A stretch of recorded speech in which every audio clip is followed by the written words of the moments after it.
নমস্কার বন্ধুরা, রুনিয়ের মম কিচেনে আপনাদের স্বাগত। আশা করি সবাই ভালো আছেন। আজ আমি আপনাদের সঙ্গে শেয়ার করব চটজলদিভাবে তৈরি করে নেওয়া যায় এমনই একটি সকালের ব্রেকফাস্ট বা স্কুল অফিসের টিফিন রেসিপি। ঘন্টাভর ভিজিয়ে রাখতে হবে না, বাটাবাটির ঝামেলা ছাড়াই অল্প সময়ের মধ্যে তৈরি হয়ে যাবে এই রকম লোভনীয় ব্রেকফাস্ট, যেটা স্বাস্থ্যকর ও সুস্বাদু। আশা করছি আজকের এই ব্রেকফাস্ট বা টিফিন রেসিপিটা আপনাদের পছন্দ হবে। একটা লাইক দিয়ে সম্পূর্ণ ভিডিওটা দেখে নেওয়ার অনুরোধ রইল। তো চলুন শুরু করা যাক। এই রেসিপিটার জন্য এখানে নিয়েছি 1 কাপ সুজি। মোটা দানা কিংবা সরু দানার যে কোনো সুজি আপনারা কিন্তু নিতে পারেন। এর সাথে দিয়ে দেব সেম কাপ মেপে 1/2 কাপ টক দই। এরপর এর মধ্যে দিয়ে দিলাম 1/2 কাপ জল। খুব বেশি জল কিন্তু এতে ব্যবহার করবেন না, এই ব্যাটারটা একটু ঘনভাবেই তৈরি করে নিতে হবে।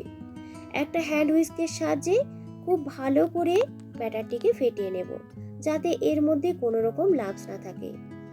এটা ব্লেন্ড করা বা বাটাবাটির কোনো ঝামেলা নেই, এইভাবে ভালো করে মিক্সড করে নিলেই হবে। এরপর ঢেকে কিছুক্ষণ রেস্টে রেখে দেব। এই সময় একটা চটজলদি পুর বানিয়ে নেব। তো দেখুন, একটা প্যানের মধ্যে নিয়ে নিলাম 2 টেবিল চামচ রিফাইন অয়েল। তেলটা যখন একটু গরম হয়ে আসবে, দিয়ে দিলাম 1/2 টেবিল চামচ গোটা জিরে। কয়েক সেকেন্ডের মতো জিরেটাকে একটু ভেজে নেব। যখন জিরের মধ্যে থেকে একটা সুন্দর গন্ধ বের হবে, তখন এর মধ্যে দিয়ে দিলাম কুচিয়ে রাখা একটা লঙ্কা ও গ্রেট করে নেওয়া 1 টেবিল চামচ আদা। ঝালের পরিমাণটা অবশ্যই আপনারা আপনাদের প্রয়োজন মতো দিয়ে দেবেন। কিছুক্ষণ এইভাবে নাড়াচাড়া করে আদাটিকে ভেজে নেব, যতক্ষণ না পর্যন্ত আদার কাঁচা গন্ধটা চলে যাচ্ছে। এরপর এর মধ্যে দিয়ে দিলাম সামান্য একটু হলুদের গুঁড়ো, একটু কাশ্মীরি লাল লঙ্কার গুঁড়ো, আর দিয়ে দিলাম একটু জিরে গুঁড়ো। ওই গুঁড়ো মশলাগুলোর মধ্যে সামান্য একটু জল অ্যাড করে ভালো করে কষিয়ে নেব। এই গুঁড়ো মশলার মধ্যে যে একটা গন্ধ আছে, যতক্ষণ না পর্যন্ত চলে যাচ্ছে মশলাটিকে কিন্তু কষিয়ে নিতে হবে। তো দেখুন, মশলাটা খুব ভালোভাবে কষানো হয়ে গেছে, তেলটাও ছাড়তে শুরু করে দিয়েছে। এই সময় দিয়ে দিলাম সেদ্ধ করে গ্রেট করে রাখা একটা মিডিয়াম সাইজের আলু। দিয়ে দিলাম পরিমাণ মতো কিছুটা নুন।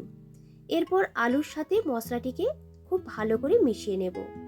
আগে থেকে যদি আলুটাকে সেদ্ধ করে গ্রেট করা থাকে, তাহলে পুরটা বানিয়ে নিতে খুব বেশি কিন্তু সময় লাগবে না।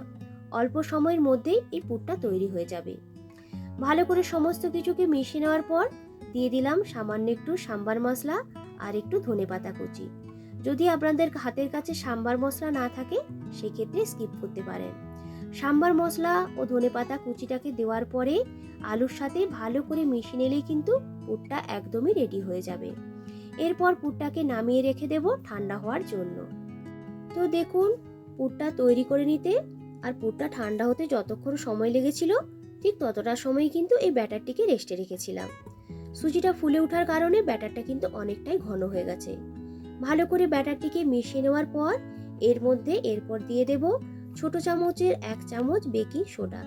আপনারা চাইলে এখানে ইনো ব্যবহার করতে পারেন। বেকিং সোডা বা ইনো ব্যবহার করলে এই টিফিনগুলো কিন্তু ভীষণই সফট ও স্পঞ্জি তৈরি হবে। সামান্য একটু জল ওই বেকিং সোডার মধ্যে দিয়ে দেব, যাতে সোডাটা খুব সহজে অ্যাক্টিভ হয়ে যায়। এইভাবে একটা হাতার সাহায্যে ভালো করে ব্যাটারটিকে মিশিয়ে নেব। এরপর এর মধ্যে দিয়ে দিলাম পরিমাণ মতো নুন। যেহেতু পুরটার মধ্যে নুন আছে, তাই ব্যাটারের মধ্যে নুনটা একটু দেখে শুনেই দেবেন। তো দেখুন, ব্যাটারটা কিন্তু একদমই রেডি হয়ে গেছে। আপনাদেরকে ঘনত্বটা দেখিয়ে দিচ্ছি। আজকের টিফিনগুলো তৈরি করে নেওয়ার জন্য এইরকম একটা ইডলি প্যান নিয়েছি। প্রত্যেকটা প্লেটের মধ্যে এইভাবে একটু তেল ব্রাশ করে নেব। আপনাদের হাতের কাছে যদি ইডলি প্যান না থাকে, সেক্ষেত্রে স্টিলের বাটি দিয়েও কিন্তু আপনারা এই রেসিপিটাকে বানিয়ে নিতে পারবেন। এরপরে একটু একটু করে ব্যাটার দিয়ে দেব ওই প্লেটগুলোর মধ্যে। খুব বেশি ব্যাটার কিন্তু এখানে দেবেন না। এরপর যে পুরটাকে তৈরি করে রেখেছিলাম, হাতের মধ্যে নিয়ে একটু গোল করে এইভাবে একটু চ্যাপটা করে দিয়ে দেব ওই ব্যাটারটার ঠিক মাঝখানটাতে। এরপরে আবারও একটু ব্যাটার নিয়ে আলুর পুরটাকে এইভাবে কভার করে দেব। খুব বেশি ব্যাটারে কিন্তু প্রয়োজন হবে না। আলুর পুরটাকে ঢেকে নেওয়ার জন্য যতটুকু ব্যাটারের প্রয়োজন, ততটুকু ব্যাটার কিন্তু এখানে দেবেন। তো দেখুন, একটা প্লেটে এইভাবে কিন্তু তৈরি করে নিয়েছি। একটু ট্যাপ করে দেব, তাহলে ওপরটা একদম সমান হয়ে যাবে। বাকি যে ব্যাটারটা আছে এর মধ্যে দিয়ে দিলাম ছোট ছোট করে কেটে রাখা পাকা লঙ্কার কুচি, আর দিয়ে দেব সামান্য একটু ধনেপাতা কুচি। ভালো করে ব্যাটারটির সাথে এইভাবে একটু মিশিয়ে নেব। এরপরে ইডলির অন্য প্লেটটাতে একটু একটু করে ব্যাটার নিয়ে আগে যেভাবে টিফিনগুলোকে বানিয়ে নিয়েছিলাম ঠিক একই রকমভাবে বানিয়ে নেব। এতক্ষণ পর্যন্ত যেসব বন্ধুরা আমার সঙ্গে আছেন তাদেরকে জানাই অসংখ্য ধন্যবাদ। আমার চ্যানেলে যদি নতুন বন্ধু হয়ে থাকেন, অনুরোধ রইল চ্যানেলটিকে সাবস্ক্রাইব করে আমার সাথে থাকার জন্য, আর পাশে থাকা বেল আইকনটি অবশ্যই প্রেস করে রাখবেন। যখনই নতুন কোনো ভিডিও আপলোড করব তার নোটিফিকেশন আপনাদের কাছে চলে যাবে। ফুটন্ত গরম জলের মধ্যে এই প্লেটগুলোকে বসিয়ে দিয়ে মিডিয়াম ফ্লেমে মিনিট 5 মতো স্টিম করে নিলেই কিন্তু এই ইডলিগুলো একদমই রেডি হয়ে যাবে। ঠিকঠাকভাবে স্টিম হয়েছে কিনা জানার জন্য উপরে এইভাবে টাচ করলে যদি দেখেন যে কোনো রকম চিটচিটে ভাব নেই, তখন কিন্তু এই ইডলিগুলোকে নামিয়ে নিতে হবে। পুরোপুরি ঠান্ডা করে নেওয়ার পরে কিন্তু এইগুলোকে ডিমোল্ড করতে হবে। তার আগে কিন্তু করতে যাবেন না, তাহলে কিন্তু ভেঙে যেতে পারে।